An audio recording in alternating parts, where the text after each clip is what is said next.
मेरे ख्याल से इतने झमेले, इतने झंझट, इतने संकट किसी राजनेता पर हम लोगों की स्मरण में नहीं आया जैसे आजम खान पर है। 2 रिकॉर्ड मैंने बताई दिए, बाप बेटे दोनों की मेंबरशिप गई हो, अयोग्य हुए हो, ऐसा देश में पहली बार केवल आजम फैमिली पे हुआ। और एक ही नेता की 2 बार मेंबरशिप गई हो, यह भी अब्दुल्ला के नाम रिकॉर्ड है। और इस वक्त समाजवादी पार्टी में ना तो आजम खान वो क्लाउड एंजॉय कर रहे हैं, ना नेताजी हैं, और ना ऐसा लगता है कि कोई पार्टी भी बहुत बॉदर कर रही है, ऐसा भी नहीं लगता। आजम खान कई बार खुद भी बोल चुके हैं ये बात। क्या समाजवादी पार्टी के भीतर जो मुस्लिम लीडरशिप है वो एक बड़े क्राइसिस से जूझ रही है? जेबा यास्मीन, देखिए, अभी मैं आपकी पूरी रिपोर्ट देख रही थी। जैसा कि देखा गया है कि जब से हम लोग विपक्ष में आए हैं 2017 से, जो सत्ता में पार्टी है भारतीय जनता पार्टी, वो टारगेट बेस कार्रवाई कर रही है। और खासकर अभी अगर एडीआर की रिपोर्ट देखेंगे तो 2022 में भारतीय जनता पार्टी में जो 255 विधायक चुने गए हैं, उसमें से 111 विधायकों पे गंभीर धाराएं हैं। लेकिन आप अमिताभ जी कभी नहीं देखेंगे कि कभी उन पे कार्रवाई होगी। इतनी जल्दी तो एफआईआर नहीं दर्ज होती इनके थानों में, जितनी जल्दी सदस्यता विपक्ष के विधायकों की रद्द कर दी जाती है।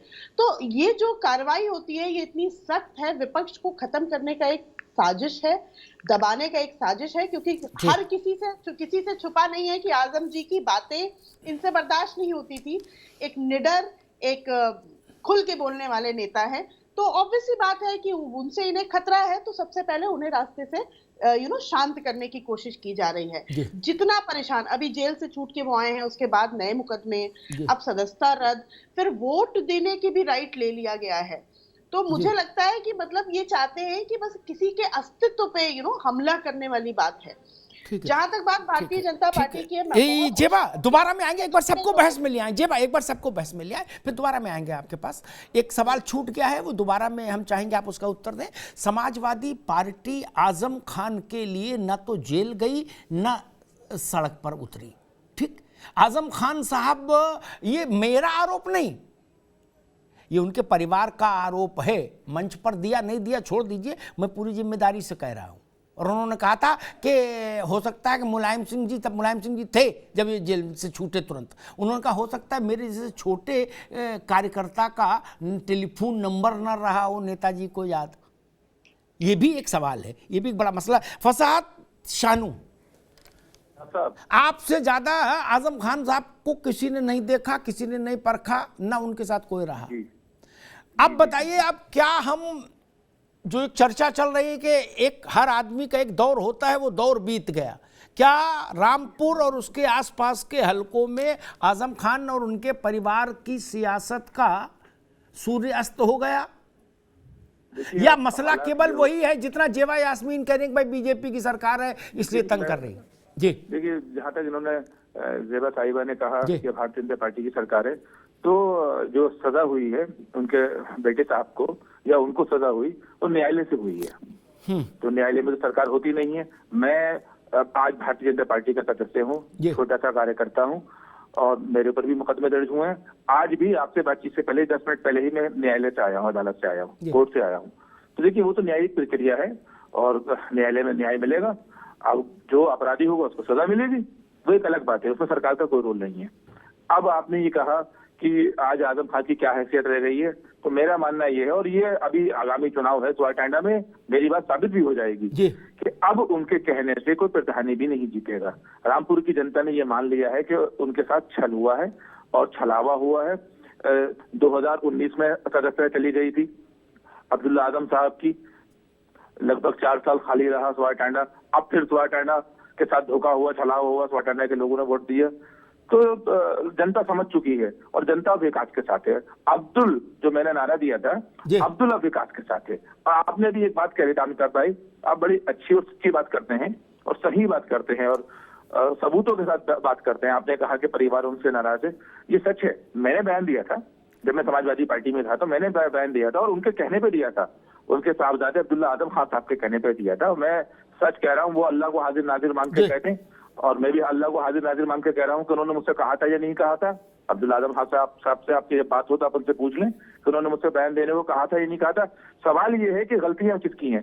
आपने एक तरफ तो मुझसे बयान दिलवाया राष्ट्र समाजवादी पार्टी के राष्ट्रीय अध्यक्ष अखिलेश यादव जी के खिलाफ, और उस बयान का सौदा करने के बाद में आपने 2 MLC बनवा लिए। एक सीतापुर के कोई साहब थे और एक सहारनपुर के सरफराज साहब है, जो शायद ग्राम की प्रधानी भी नहीं जीत सकते। इन्होंने 2012 में टिकट दिलवाया था, आजमी खान ने जबरदस्ती अखिलेश यादव जी थे, तो 5वें 6ठे नंबर पर आए थे। तो हमने सारी सी बातें, जब विपक्ष में थे तो पूरा विपक्ष का रोल अदा किया। मैंने सबसे ज्यादा भारतीय जनता पार्टी की सरकार की मुखालफत की, मैं आज भी कर रहा हूँ, मैंने बहुत ज्यादा मुखालफत की थी। राजनीतिक कह ले या कुछ भी कह ले, मुकदमे भी हुए, वो तो न्यायालय की बात है। आपने जो लोग अभी आपने नाम लिया, मुइन पठान बैठे हुए हैं आपके साथ में, और भी हमारे साथी हैं जो लोग इनके साथ संघर्ष कर रहे थे, आपने उन रामपुर वालों को उनका फल ना देकर, उनको उनकी मेहनत का सिला ना देकर सहारनपुर के एक साहब को सौदा कर लिया अखिलेश यादव जी से। आप अखिलेश यादव जी के खिलाफ बयान दिला रहे हैं, अब भी बयान दिलवा रहे हैं। अभी पार्टी के छोटे छोटे कार्यकर्ताओं से, एक आसिम खां है, एक शानी है, इस तरह के जो लोग हैं, उनसे अब भी फेसबुक पे डलवा रहे हैं, सोशल मीडिया पे डलवा रहे हैं, और मुरादाबाद में भागलपुर में बैठे हुए हैं। मुझे उनके लोगों ने मेरे खिलाफ सोशल मीडिया पर एक मुहिम चलाई और मुझे ये कहा कि लंका जला दी विभीषण ने। तो मैंने कहा चलिए, ये तो माना कि लंका थी, और अगर मैंने लंका जलाई है तो मुझे गर्व है, लेकिन ये तय होना चाहिए कि विभीषण कौन है। जी ठीक है, फसाद शानू दोबारा में आएंगे, फसाद दोबारा में आते हैं आपके पास। ओंकार नाथ सिंह जी, एक बहुत लंबा करियर रहा, लेकिन मेरी धारणा ये कहती है कि वोकल कॉर्ड आजम खान की यही ताकत है, यही कमजोरी है। इसी से वो अलग हुए। जो दुनिया और नेता हैं, चाहे शाहिद मंजूर हो, चाहे शफीकुर रहमान हो, चाहे महबूब अली हो, चाहे अहमद हसन साहब थे, अब तो है नहीं, अल्लाह उनको जन्नत बख्शे, ऐसे तमाम लोग थे। इनसे अलग आजम खान सिर्फ जुबान के चलते थे, उनका जो लटका झटका था, डायलॉग डिलीवरी, और वही उनके लिए संकट का भी कारण बना। ओंकार नाथ जी, देखिए, इसमें कोई दो राय नहीं है कि आजम खान साहब थोड़ा सा मुंह के कड़वे हैं, और मुझसे जरा बड़ा कोई भुक्तभोगी नहीं है। मैं तो उससे गुजर चुका हूँ। जब मैं अधिकारी था तो मेरा उससे अच्छा खासा झगड़ा भी हुआ था, और 3 दिन तक सदन में वहीं डिस्कस हुआ था, तो सब मैं जानता हूँ। लेकिन सरकार उनके संग ज्यादती कर रही है।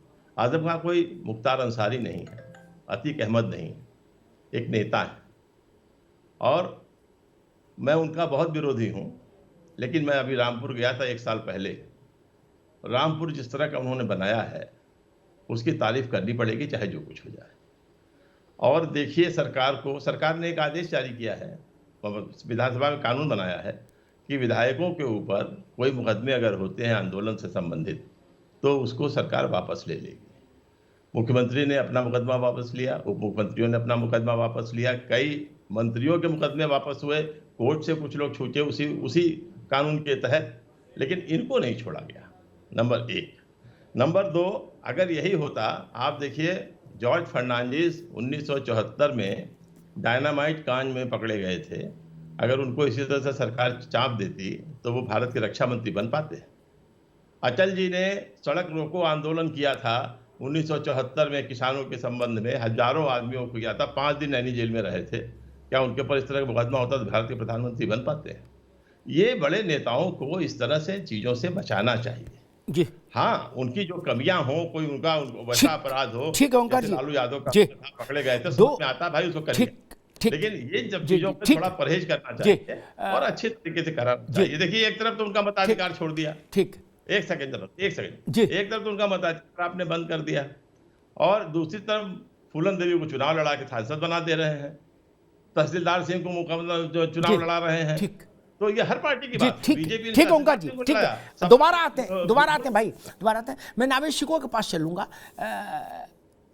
जो बात ओंकार जी कह रहे हैं उसमें थोड़ा सा मेरी मत भिन्नता है।